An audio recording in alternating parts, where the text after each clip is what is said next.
I want to talk housing market today. Because over the weekend, me and my wife were chatting about it. When we're going to buy a house, how we're going to buy a house, how much money we're going to spend. And I think anybody that's around my age, 20s, mid-20s, late 20s, I mean, if you don't already own your own house, you're going to be looking to buy one here relatively soon, hopefully. But, I mean, the market's been so crazy. It's basically a little discouraging. But I've made videos talking in the past about this already a little bit, but I want to get your guys' take, honestly, on it. Like, generally, what you think? Where do you think the housing market's headed? Because my guess, and this is what me and my wife were talking about, is how much of our opinions were just pure guesses versus had some backing behind them. And my guess is it'll probably be roughly a year from now before we start seeing some general improvement in the housing market, that it goes down. And I have my reasons, and her guess was, / her point was, we might as well just buy a house whenever we have the money to buy it, because housing prices are never going down. Not never going down, I should correct. Not going down anytime soon enough for it to basically make a difference. And she was getting this from basically people she knows personally, realtors and people that work in the general housing market, like work at the banks and stuff that make these loans in our area. And if you don't know, I live in basically Midwest. I'm Central Ohio, baby, just cornfields and nothing else. I mean, look behind me if you can see. I'm on 71, State Route 71. All it is soybean cornfields and some trees here and there, some barns you might catch. But the housing market is in Columbus, where I work, obviously, is pretty crazy because it's a big city, fastest growing city, I think, in the country. It was either last year, it might be this year as well. So the housing market down there is pretty wild. Back where I live isn't awful, but it's awful compared to what it was just a couple years ago. So, and that's where I get caught up on this whole housing thing, is like, I don't want to be the sucker who buys some house right before a housing market dip, like a solid housing market dip. And I'd like to know what you think, because I don't know if you guys feel the same way. It's just, I look at these houses and I can't help myself. I mean, if it was bought 10, 15 years ago, I really don't care what they bought it for, but I can't help myself looking down and looking at the housing prices and seeing a house they bought in 2020, 2021 for $150,000, and now they're trying to sell it for $250,000. Like, I am not going to be the person. I don't care what happens. I'm not paying you $100,000 for 4 years of appreciation in your house, and all you did was repaint the thing.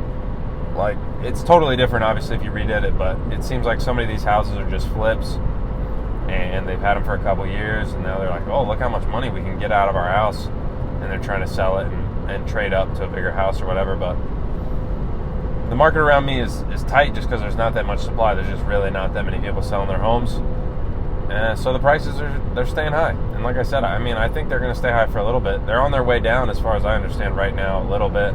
It's obviously all regional, but the general trend is we hit our all-time high a little while ago, a couple months ago to a year ago. And I mean, we're kind of just holding steady or coming down. Affordability is still awful, though, because the interest rates are still high and the prices are still near all-time high. So we're still coasting on. I mean, people can't afford this shit. Obviously, somebody can afford it. I just don't know who these people are buying houses. And the example I keep bringing up anytime I talk to somebody is just like, to understand how crazy the housing market is. Somebody I knew personally, somebody I went to high school with, they bought a house, and shout out to them, bro. They fucking finesse the fuck out of these people that bought this house from them. But they bought a house, I think it was in 2020 or 2021, for $80,000. And you're like, $80,000 house? Yes. Around where I'm at, that's a thing that could happen. I think my mom bought the house I grew up in for $40,000. And granted, you could see through the floor in some places, and all the plumbing had been ripped out. Somebody stripped all the copper out of it before they moved out. So take that for what it is, but it still was a house. And I mean, it didn't leak out of the roof or anything. It was old as hell, and it was a little rough, but $40,000, a house you can live in. So they bought this house for $80,000 a couple years ago, and they just sold it for what it was listed for. I don't know if it actually sold for that. I don't think until it's finalized, I won't be able to see. But they had it listed for 180 or 170, and it's like, dude, 900 square foot house. Props to the boy for fucking. That's what I'm saying. Whoever bought that, shame on you, and props on the dude I went to high school with that bought that house and flipped it like that. Because I mean, I don't know if he necessarily was trying to do that or just kind of got lucky with market conditions and things, and somebody's willing to pay it. But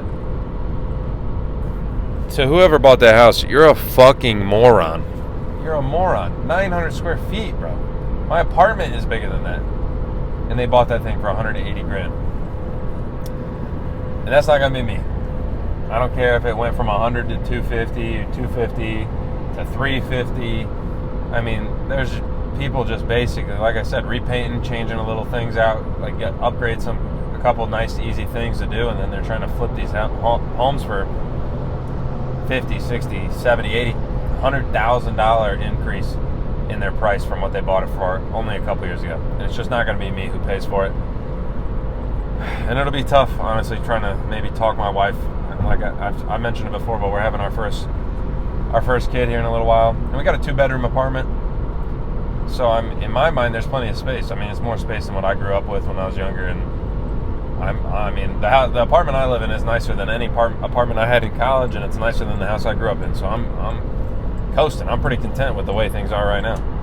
I got central air in this apartment. Didn't have central air in the house I grew up in. Didn't have central air in the apartment. A couple of the apartments I lived in college. So hey, it's a win right now.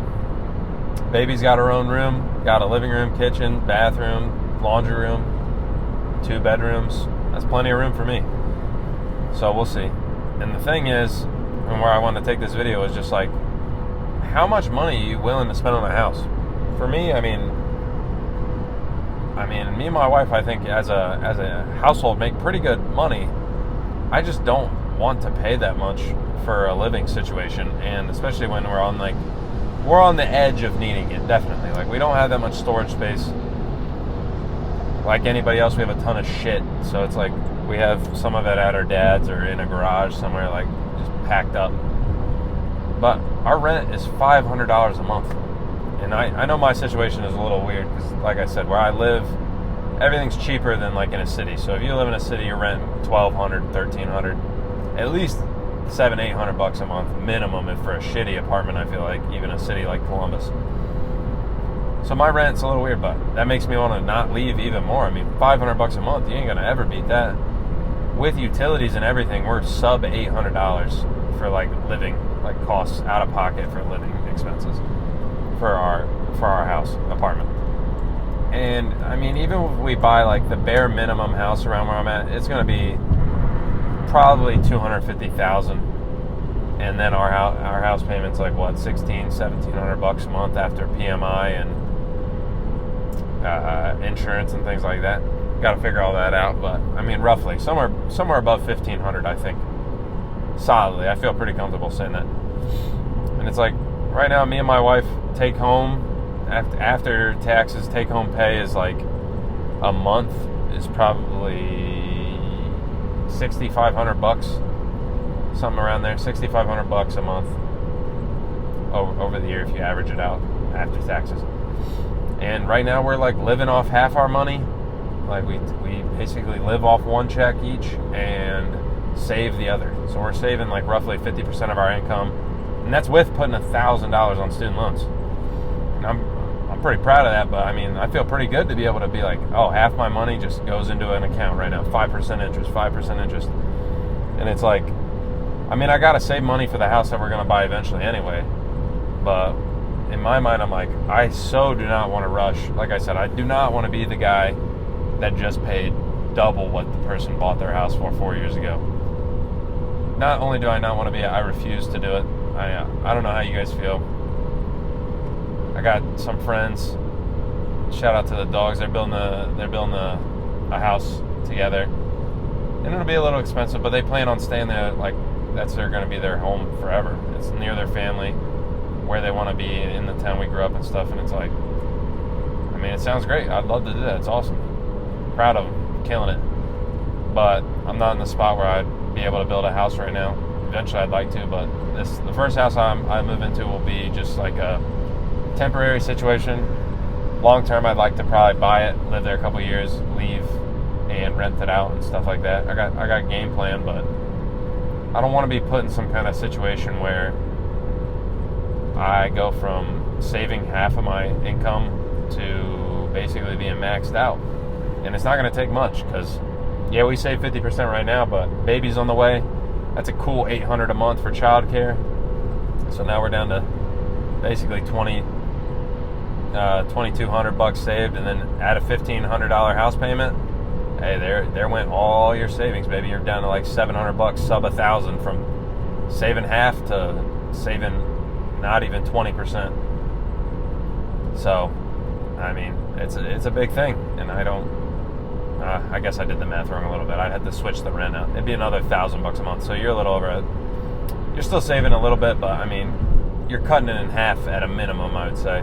You're sub $1,500, and I have a hard time thinking about that, pulling the trigger on something like that, especially when I feel like this thing we're living in is just unsustainable. But especially if you have an educated opinion, because she hit me with the fact that I was just guessing, and I make these YouTube videos on the way home, but like I mentioned it before, all I do is sit at my fucking desk when I'm working and listen to, I listen to just entertainment stuff, but I'm listening to financial content, housing market updates.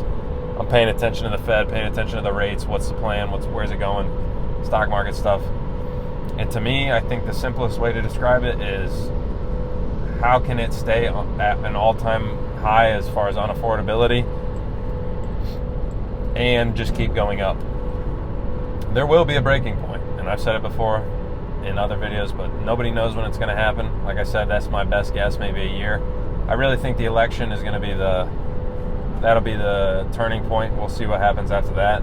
I feel like that's a solid cutoff for, it's going to have to break one way or the other, and we'll see where it's going. We're going to either hit like hyperinflation maybe and start printing money again, and housing market will go up just because the dollar is being devalued so heavily, or I think either, and they might, I don't know how it's going to go. It's going to get crazy. I think it'll get wild. But I'd like to hear what you think. You looking to buy a house? If you are, how much are you looking to spend? How much money you make? You trying to max it out? I know the general rule, as far as I know, is 28% of your, I think it's gross income, but I'd like to stay around 28% of take-home income. At housing expenses would be nice. Yeah, I just don't want to spend that much money, man. I feel good saving the money. I mean, don't get me wrong, my wife feels good saving the money too, but she's looking out for, obviously, she's about to be a mom. She wants to make a house a home and all that shit, and I can't blame her, honestly. I'd like to have my own house. People I live by right now are nice people and all, but I like having my own spot where I can turn my music up as loud as I want, do whatever I want, get the home gym rocking, have a basement, have some place to store some shit so I don't have to ask people to, I don't have to leave stuff at her family's house and stuff like that. Just have a driveway for my cars would be nice. Some things, some amenities, but hey, you're gonna pay for it. You want all that stuff, you're gonna pay for it. And around here, it's a little cheaper than normal, but I'm definitely not moving to Columbus and paying somebody $400,000 for a fucking shack. I'll tell you that right now. I'll keep driving an hour, and I'll keep making YouTube videos, I guess. That's the trade-off. But let me know what you guys think. If you had to guess, where are we going with the housing market? Whether you know or not, whether you got an educated guess or not, whether it's just a pure shot in the dark, I'd like to hear it. I'll read the comments, check it out. I'll catch you guys tomorrow.